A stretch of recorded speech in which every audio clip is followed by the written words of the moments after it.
ও যা করার করে দিয়ে চলে আছে। এখন তুমি যদি ধরে বসে থাকো, ওকে মাপ না করো, তুমি নিজে ভেতরে ভেতরে দগ্ধাবে, তুমি ছটপট করবে প্রতিশোধ নেওয়ার জন্য, হিংসায়, রাগে, জেদে, অহংকারে। তোমার ভালো থাকা নষ্ট হবে, তুমি ভুলভাল ডিসিশান নেবে। যখন দেখবে তুমি ওর বিরুদ্ধে কিছু করতে পারছো না, তখন তুমি তোমার নিজের লাইফে বিপদকে ডেকে আনবে। হয় তুমি ড্রিঙ্ক করবে, নয়তো তুমি নিজের হাত কাটবে, নয়তো তুমি নিজেকে কষ্ট দেবে, গালাগালি করবে, কারোর রাগ দেখাবে, নিজের আশেপাশের মানুষজনদের ভ্যালু করবে না। আলটিমেট কে কাকে ধ্বংস করছে? ও নাকি তোমার মধ্যে থাকা ইগো তোমাকে ধ্বংস করছে? তো মাপ করে যেতে দিলে তোমারই লাভ, অন্য কারোর জন্য আমরা মাপ করি না। কারোর জন্য আমাকে মাপ করতে হবে না, আমি শুধু নিজের জন্য কাউকে মাপ করে যেতে দিচ্ছি। যাও ভাই, তুমি আমার সাথে এটা করেছো তো, আমি তোকে মাপ করলাম, বাট তুমি যদি এমন কিছু করো যেটা আইনত দণ্ডনীয়, সেটার জন্য আমি আইনত ব্যবস্থা নেব। আমি নিজে থেকে কোনো স্টেপ নেব না, সেখানেও কিছু না হলে আমি গডের উপরে ছাড়বো। বাট মাপ করা খুবই ইম্পর্টেন্ট। মাপ আমরা করি, কিন্তু ডিপ ডাউন থেকে মাপ করাটা আলাদা জিনিস। ডিপ ডাউন থেকে যেদিন তুমি মাপ করা শিখে যাবে, সেদিন থেকে তোমার পাস্ট তোমাকে যন্ত্রণা দেওয়া বন্ধ করে দেবে। আর যদি তুমি ডিপ ডাউন থেকে মাপ না করে, বুঝে শুনে মাপ না করে, নর্মালি মাপ করে দাও, ঠিক আছে মাপ করে দিয়েছি, এদিকে আমি ভেতরে ভেতরে জ্বলছি, কষ্ট পাচ্ছি, তাহলে কি হবে? তুমি নিজেকে নিজেই ধ্বংস করবে। তোমার পাস্ট তোমাকে যন্ত্রণা দেবে। যখনই ওই মানুষটার কথা তোমার মাইন্ডে আসবে, তখনই তোমার মন খারাপ হয়ে যাবে, তুমি একগাদা থটের জালে ঘিরে যাবে, থিঙ্কিং করবে, ওভার থিঙ্কিং করবে, ফ্রাস্ট্রেটেড হয়ে যাবে, ডিপ্রেশনে যাবে।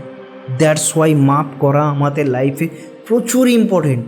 হতে পারে সে মানুষটা প্রচুর খারাপ বা যাই হোক, তাকে যদি আমি মাপ না করতে পারি, আমি নিজেকে তো ধ্বংস করব, নিজের আশেপাশে প্রত্যেকটা মানুষকে ধ্বংস করব। আর আমি বলেও দিয়েছি, যদি সে প্রচুর খারাপ কিছু করেছে, আইনত ব্যবস্থা নাও, যেটা করার অধিকার আছে তোমার হাতে। অতিরিক্ত গালাগালি, রাগারাগি বা আমি মাপ করব না, এই জেদ ধরে নিয়ে বসো না, জেদ তোমাকে ধ্বংস করবে। আলটিমেট দিন শেষে আমি তোমার ভালো চাই। ওই মানুষগুলোর কি হলো না হলো এটা আমার কোনো জানারই দরকার নেই, কারণ তুমি যে দলে পড়ো, আমি নিজে সে দলে পড়ি। তুমি যা যা যন্ত্রণা সহ্য করেছো, তুমি যা যা কষ্ট সহ্য করেছো, আমি তাই তাই সহ্য করেছি বিভিন্নভাবে। তুমি অন্যভাবে সহ্য করেছো, আমি অন্যভাবে সহ্য করেছি, বাট আমারও কষ্ট হয়েছে, আমারও খারাপ লেগেছে, কিন্তু আমাকে মাপ করতে হয়েছে আমার জন্য। আর যেটা করে আমি খুব প্রাউড ফিল করি নিজের প্রতি, যে আমি কাউকে মাপ করতে শিখেছি। 90% মানুষ মাপ করতে জানে না।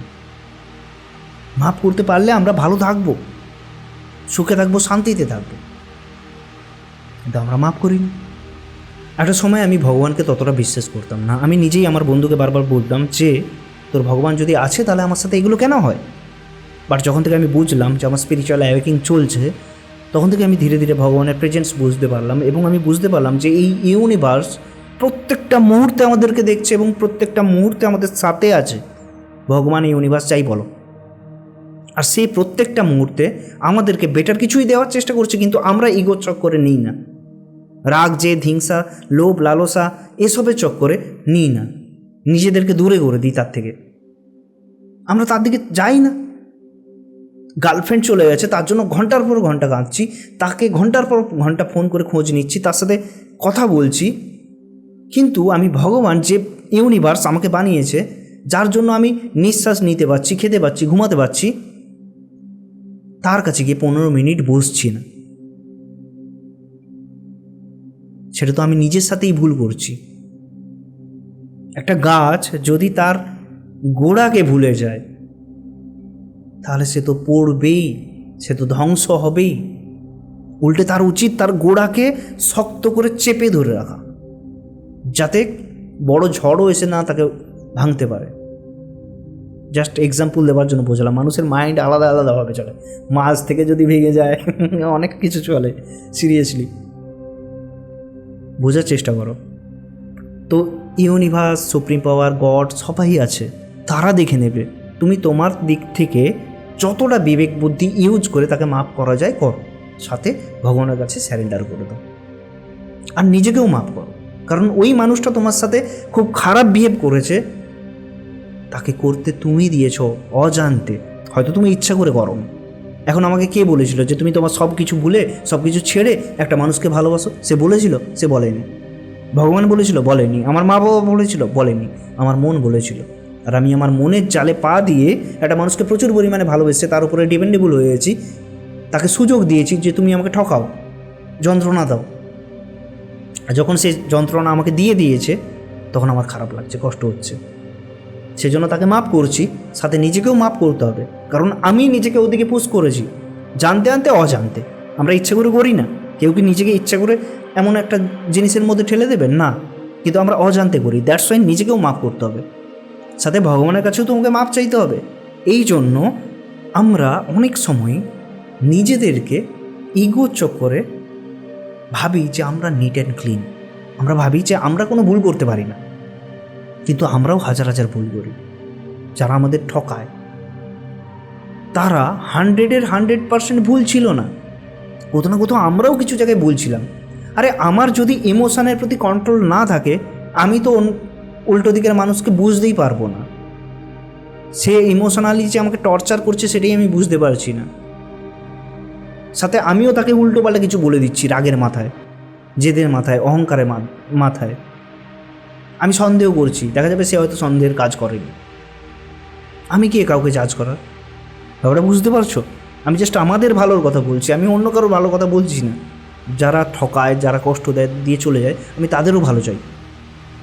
আমি চাই তারাও বুঝুক মাপ চাওয়াও ইম্পর্টেন্ট, মাপ করাও ইম্পর্টেন্ট, সাথে আমাদের গোড়াকে ধরে রাখাটাও খুব ইম্পর্টেন্ট, মানে সুপ্রিম পাওয়ার, তার কাছে স্যারেন্ডার করাটাও খুব ইম্পর্টেন্ট। যতক্ষণ না তুমি মাপ করবে ততক্ষণ তুমি নিজের পাওয়ার বুঝতে পারবে না, তুমি তোমার ইনার স্ট্রেংথকে বের করতে পারবে না।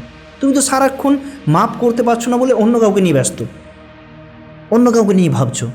তুমি নিজেকে নিয়ে কখন ভাবছো? কিন্তু যখন তুমি মাপ করে দিচ্ছ, হেডেককে মাথা থেকে বের করে দিচ্ছ, যা যা যা যা, আমি নিজেকে নিয়ে রিসার্চ করব, নিজেকে নিয়ে ভাববো, তুই যা ভাই, তোকে নিয়ে ভাবার টাইম নেই আমার। এমন নয় যে একদম ভিতু কাপুরুষের মতন মাপ করে দিচ্ছি, মাপ করে তুমি আমাকে এক গালে সকম মারো, আমি আরেক গাল বাড়িয়ে দিচ্ছি। নো, সেসব দিন গেছে। সে সময়ের জন্য সেটা ঠিক ছিল, এই সময়ের জন্য সেটা ঠিক নয়। এ সময় এক গালে চড় মারলে তাকে মুখের মাধ্যমে, আইনের মাধ্যমে কড়া ব্যবস্থা নিতে হবে, নয় কি তাকে চড় মারতে হবে। যদি সিচুয়েশান সেরকম আসে যেখানে তোমাকে ফাইট করতেই হবে, নয়তো তোমাকে মরতে হবে, যেখানে একটা মানুষ লিমিটহীন করছে, তাকে 2-4টে থাপ্পড় দিতেই হবে, কিছু করার নেই। লিমিটহীন মানে হাই লেভেলের কথা বলেছি, কিন্তু এমন নয় যে সে দুটো রাগারাগি করে গালাগালি করেছে সেজন্য তুমি তাকে মেরে দিচ্ছ বা এরকম কিছু না। তখন দাঁড়িয়ে দেখলে হবে না যে আমি মাফ করে দিচ্ছি, মাফ করে দিলাম, তোমাকে ভগবানের কাছে ছেড়ে দিলাম, ভগবান দেখে নেবে, তুমি আসো, তুমি আমাকে মেরে দিয়ে চলে যাও। নো, তাহলে তুমি নিজেকে কষ্ট দিচ্ছ। তুমি নিজেকে প্রোটেক্ট করবে, এটাই তোমার সবচেয়ে বড় দায়িত্ব। তুমি নিজেকে ভালোবাসবে, নিজেকে প্রোটেক্ট করবে, নিজেকে মাফ করবে, নিজেকে মাফ করার সাথে সাথে সবাইকে মাফ করে দেবে, সবাইকে ভালোবাসবে। এটাই তোমার সবচেয়ে বড় দায়িত্ব, আর অন্য কোনো দায়িত্ব নেই। তুমি মাফ করো, যেতে দাও। আশা করি আমি বোঝাতে পারলাম। তাই কোনোদিনও মারামারি, গালাগালি অতিরিক্ত, আমিও করতাম একটা সময় গালাগালি, যেগুলো আমি ভুল করেছি। সিরিয়াসলি আমি স্বীকার করছি তোমাদের সামনে। আজও পর্যন্ত গালাগালি কিন্তু মাথায় আছে, কিন্তু আসলেও আমি আসতে দিই না, তাকে থামিয়ে দিই।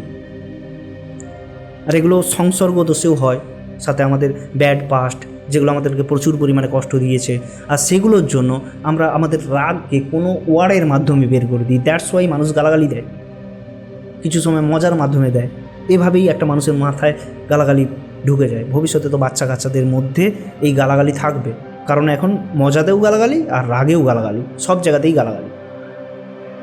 তো তার মাথায় ঢুকছে, তো সব স্টোর হচ্ছে, একদিন বেরোবে। এ বিষয়ে আমি পরে বোঝাবো, যদি তোমরা বুঝতে চাও যে গালাগালি কীভাবে আমাদেরকে ধ্বংস করতে পারে। যখন আমরা খুব ফ্রাস্ট্রেটেড হয়ে যাই, তখনই আমরা খুব নির্মমভাবে গালাগালি করি, যা গালাগালি করি, যেখানে আমরা লিমিট ছাড়িয়ে যাই। সেটা করে আমরা নিজেদেরকে তো কষ্ট দিই, উল্টো দিকের মানুষগুলোকেও কষ্ট দিই। তো সেটা আলাদা বিষয়, সেটা আমি পরে বোঝাবো। যদি তোমরা বুঝতে চাও তবে এটুকু বলতে পারি, লাইফে মাপ করা শিখে নাও, অনেক প্রবলেম সলভ হয়ে যাবে। বুঝে শুনে তো নিজের খেয়াল রাখো, আর খুব ভালো থাকো, সুস্থ থাকো, মাপ করো। Thank you.